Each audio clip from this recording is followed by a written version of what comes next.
नमस्कार साथियों, मैं रमेश काला जीके विद काला पर आपका स्वागत करता हूं। दोस्तों, कक्षा 12 एनसीईआरटी का गृह विज्ञान का पहला लेसन है। इस पहले लेसन से पहले आपके सिलेबस में क्या क्या चीज़ है, कौन सी इकाई है, कौन से लेसन है, कौन सा लेसन कितने नंबर का है, वो सारी चीज़ इस वीडियो में हम जानेंगे।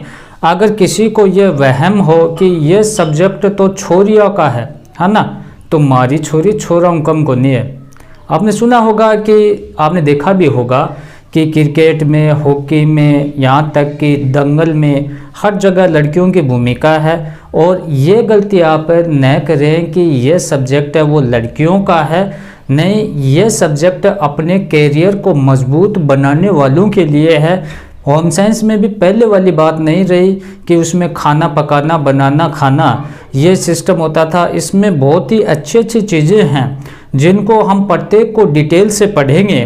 दोस्तों, पहला लेसन है हमारा। उससे पहले आप देख लें कि हमारे पास कुछ इकाई हैं, टोटल 6 इकाई हैं दोस्तों। अब उसमें देखो, कार्य, आजीविका तथा जीविका, ये पहली यूनिट है। कार्य, आजीविका और जीविका ये 5 नंबर की आपके रहेगी, इसमें एक ही लेसन है। उसके बाद में पोषण, खाद्य विज्ञान और प्रौद्योगिकी, इसमें आपके 6 लेसन हैं। ये आपके 23 अंक के है। 6 लेसन इसमें नैदानिक पोषण और आहारिका है, जन पोषण तथा स्वास्थ्य है, खान पान व्यवस्था, भोजन प्रबंध है, खाद्य प्रसंस्करण एवं प्रौद्योगिकी है, खाद्य गुणवत्ता और खाद्य सुरक्षा। ये 6 लेसन आपके इसमें। तीसरी इकाई की हम बात करें जो 10 नंबर की है, मानव विकास और परिवार अध्ययन। इसमें आप देख सकते हैं 4 लेसन है। प्रारंभिक बाल्यावस्था, देखभाल और शिक्षा, मार्गदर्शन और परामर्श, और विशेष शिक्षा, सहायक सेवाएं, और फिर है आपके बच्चों, युवाओं, वृद्धजनों के लिए आवश्यक सेवाओं और संस्थाओं कार्यक्रम का प्रबंधन। ये आपके पहले भाग में है। उसके बाद में इसका जो मानव परिस्थितिकी और परिवार विज्ञान, इसका दूसरा भाग होगा। उसमें हमारी इकाई है वस्त्र एवं परिधान।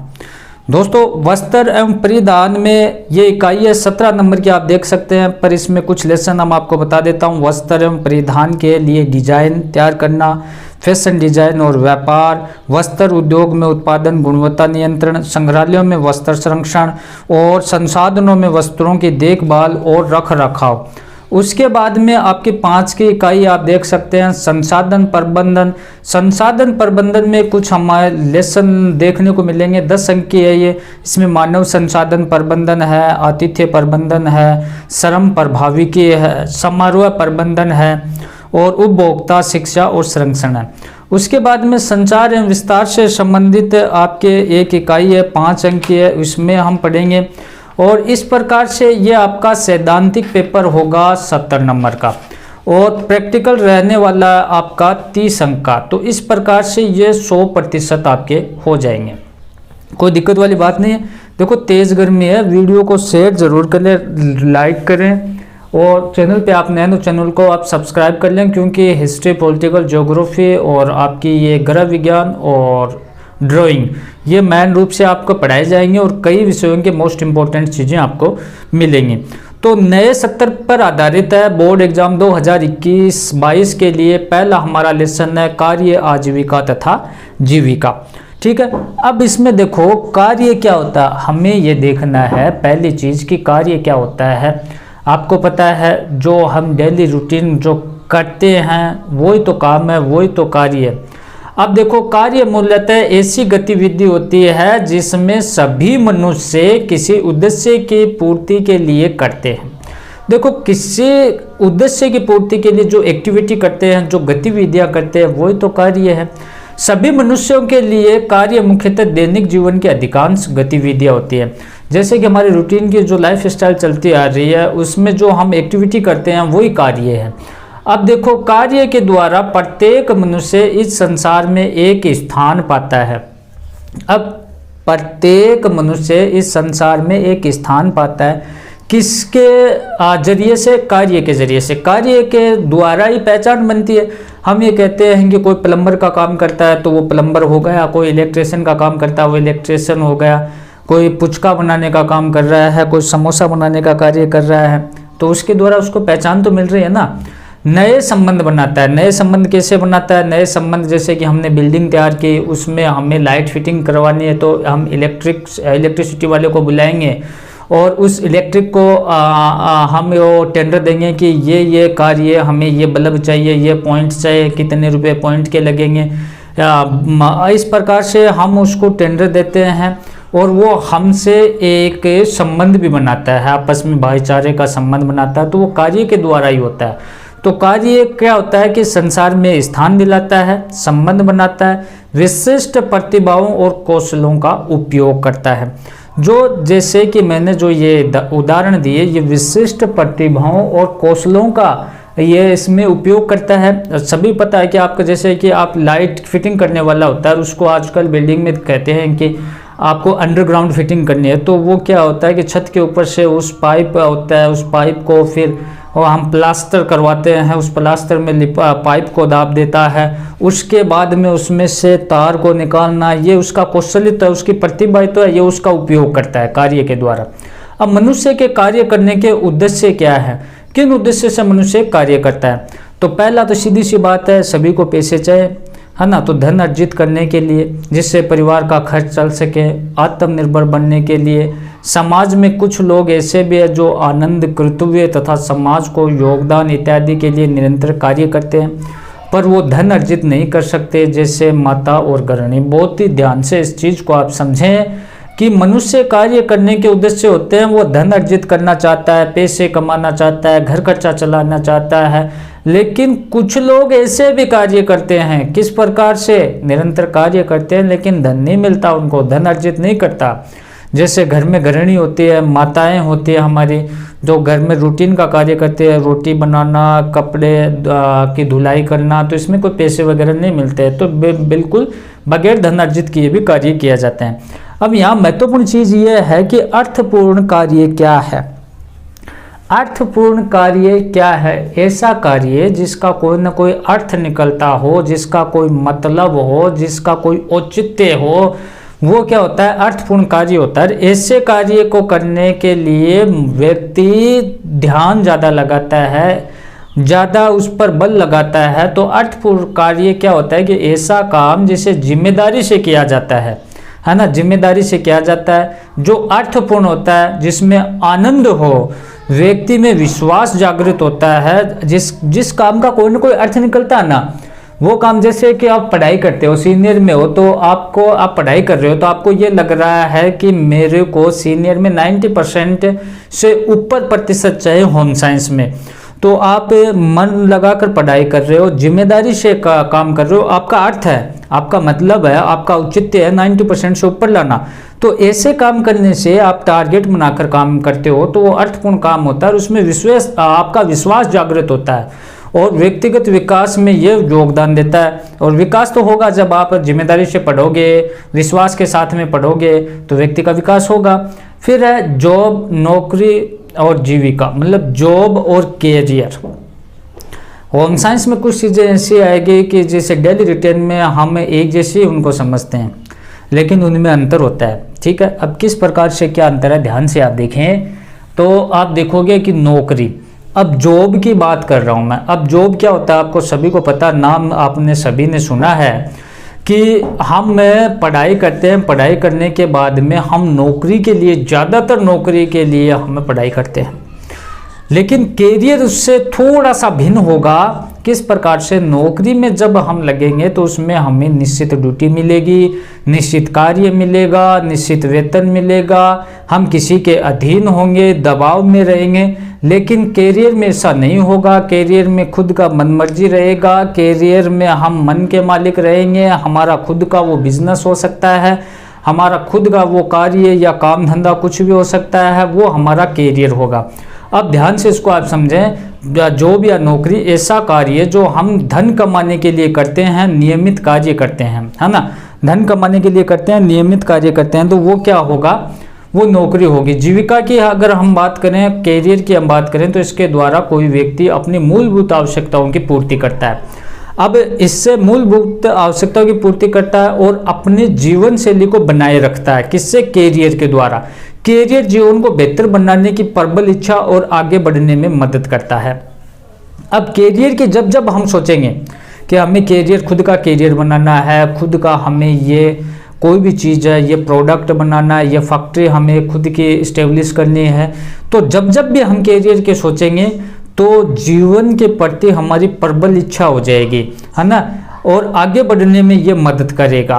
अब उसके बाद में थोड़ी सी नॉर्मल सी चीज़ है, आराम और मनोरंजन। अब देखो आराम क्या होता है, मनोरंजन क्या होता है, विशेष बात नहीं है इसमें तो कि प्रत्येक व्यक्ति को आराम और मनोरंजन का अधिकार है। विश्राम के लिए व्यक्ति जिन गतिविधियों को अपनाता है वे आरामदायक, स्वास्थ्यप्रद, आनंद प्रिय होनी चाहिए। तो इसमें यह कहा गया है कि आराम करना और मनोरंजन करना, व्यक्ति को आराम करना चाहिए, मनोरंजन करने चाहिए, आरामदायक, स्वास्थ्यप्रद, आनंदप्रद व्यक्ति की जिंदगी होनी चाहिए। यहाँ महत्वपूर्ण पॉइंट आ जाता है, यहाँ से प्रश्न भी बनेगा कि भारत में परंपरागत व्यवसाय कौन कौन से हैं। तो कृषि हो गया, देश की कुल जनसंख्या का 70% ग्रामीण क्षेत्रों में निवास करता है, इसके लिए कृषि रोजगार का सबसे बड़ा स्रोत है। मुख्य फसलों में अगर हम बात करें तो नकदी फसल है और आपकी खाद्यान्न फसल है, कई तरीके की फसल है। तो इसमें गेहूं, जौ, बाजरा, चावल ये भी मान सकते हो, चाय, कॉफ़ी, इलायची, रबर, नारियल ये भी होती है। और भारत का दूसरा महत्वपूर्ण व्यवसाय मछली पकड़ने का है, क्योंकि देश की तटरेखा काफ़ी लंबी है। उसके बाद में हस्तशिल्प की अगर हम बात करें तो मुख्य व्यवसाय है ये, जैसे मिट्टी के बर्तन बनाना, आभूषण बनाना, कांच की वस्तुएं, बुनाई, रंगाई, छपाई, मूर्तिकला, दरी, गलीचे, लोहे की वस्तुएं, कारपेट, ये सभी क्या है, ये आपके हस्तशिल्प से संबंधित वस्तुएं हैं। भारतीय परंपरागत व्यवसाय व कलाओं के लिए चुनौती कौन कौन सी है, इनके सामने कौन कौन सी चुनौतियां आती है। तो आप देख सकते हैं कि भारतीय परंपरागत व्यवसाय और कलाओं के लिए चुनौती, महत्वपूर्ण चुनौती है सामाजिक आर्थिक पिछड़ापन है, निरक्षरता है, गरीबी है, भूमि सुधार की धीमी गति है, अपर्याप्त व अकुशल वित्तीय और विपणन सेवाएं हैं, वन आधारित साधनों का कम होना है। ये क्या है कि ये सामाजिक आर्थिक, ये भारतीय जो परंपरागत व्यवसाय हैं उनमें बाधा उत्पन्न करते हैं। उसके बाद आप देखें इनके उत्थान के लिए क्या किया जाए दोस्तों, तो इनके उत्थान के लिए नए डिजाइन बनाना, संरक्षण और नीतियां बनाना, कच्चे माल का उपयोग करना, प्रशिक्षण सुविधा की व्यवस्था आदि की आवश्यकता होती है। जीवन स्तर और जीवन की गुणवत्ता महत्वपूर्ण चीज है कि जब जीवन स्तर अनेक कारकों पर आधारित है, देखो जीवन स्तर है वो अनेक कारकों पर आधारित है, जैसे आय, माल और सेवाओं की लागत, रोजगार की प्रतिवर्ष वैतनिक छुट्टियां, शिक्षा की गुणवत्ता, स्वास्थ्य आदि। अब जीवन स्तर इन पर निर्भर करता है, जैसे आय पर भी निर्भर करता है। अगर जिसकी अच्छी आय होगी तो उसका जीवन स्तर अच्छा होगा, जिसकी कम आय होगी तो उसका जीवन स्तर भी डाउन होगा। और उसके बाद आप देखें कि शिक्षा की गुणवत्ता वो भी जीवन को प्रभावित करता है, स्वास्थ्य भी जीवन को प्रभावित करता है, जीवन स्तर को। अब जीवन के उच्चतर स्तर का अर्थ क्या होता है, जीवन का उच्चतर स्तर मतलब कि जीवन को एक बेहतरीन शिखर तक जीने के लिए उसकी उच्चतम ऊंचाई या इसका उच्चतम स्तर क्या होता है।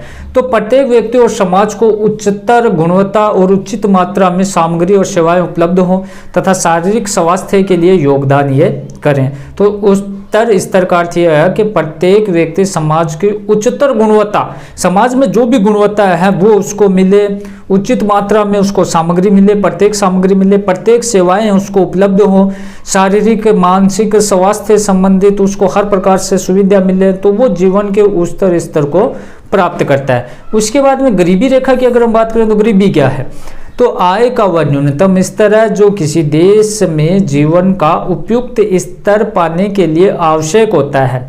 इस स्तर में भोजन, वस्त्र, मकान जैसी आवश्यकता पूरी होती है। तो गरीबी रेखा यह है जो भोजन, कपड़ा, मकान की आवश्यकताओं की पूर्ति नहीं कर सकता, वो गरीबी रेखा से नीचे माना जाएगा।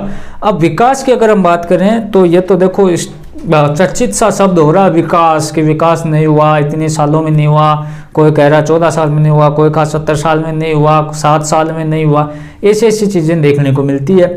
तो विकास गरीबी कम करने का मूल्यांकन है। जैसे जैसे हम विकास करेंगे, तरक्की करेंगे, लोगों को सुविधा देंगे तो गरीबी ऑटोमेटिक कम होगी।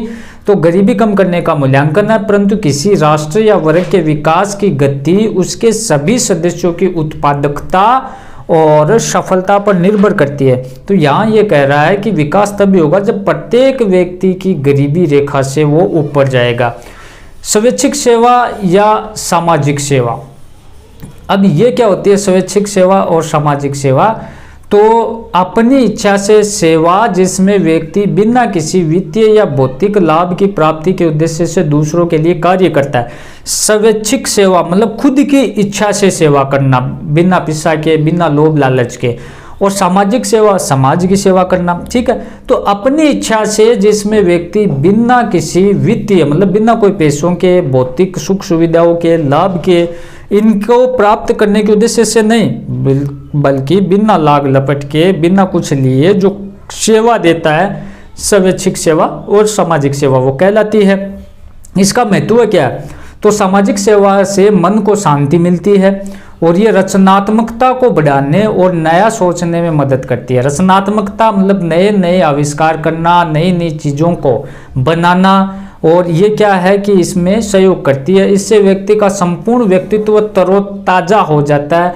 ये समानता व न्याय को बढ़ावा देता है, सभी को यह समान रूप से व्यवहार करता है, सभी को समानता दिलाने का प्रयास करता है। अब महत्वपूर्ण चीज़ जो हमने टॉपिक शुरू करने से पहले कह दी थी कि लड़कियां हैं, लेडीज़ हैं, वो हर महकमे में है, हर फील्ड में है।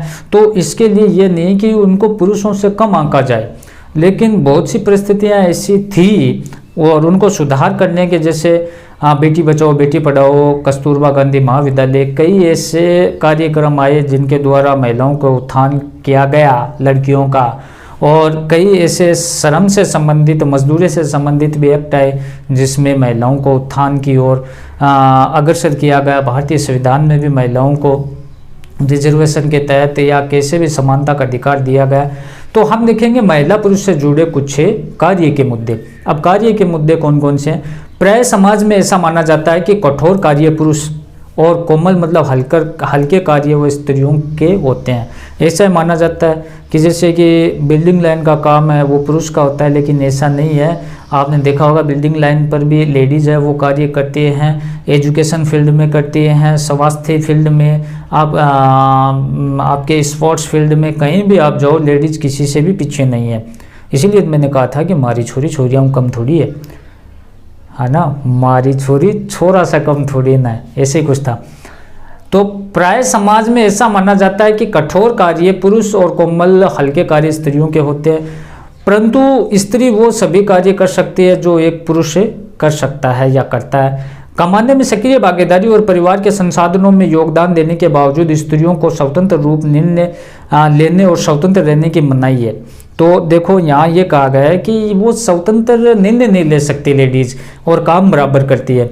और स्त्रियां निरंतर शक्तिहीन रहती चली आ रही हैं, है ना, कि उनके पास शक्ति नहीं, उनको पावर नहीं दे रखा है। और महिलाएं तब तक सशक्त नहीं हो सकती जब तक कि घर पर किए गए उनके कार्यों का मूल्य नहीं आंका जा सकता। अब लेडीज़ होती है घर में काफ़ी काम करती है, लेकिन उसके बाद भी शाम को जब वो उसका हस्बैंड आता है तो वो कहता है कि आपने क्या किया? कुछ नहीं किया, मैंने तो इतनी मजदूरी की।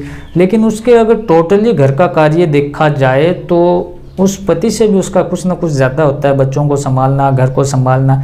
और जब तक उसका मूल्य नहीं आंका जाएगा तब तक उसको क्या समानता नहीं मिल सकती, और उसे सवैतनिक कार्य के बराबर नहीं माना जाता।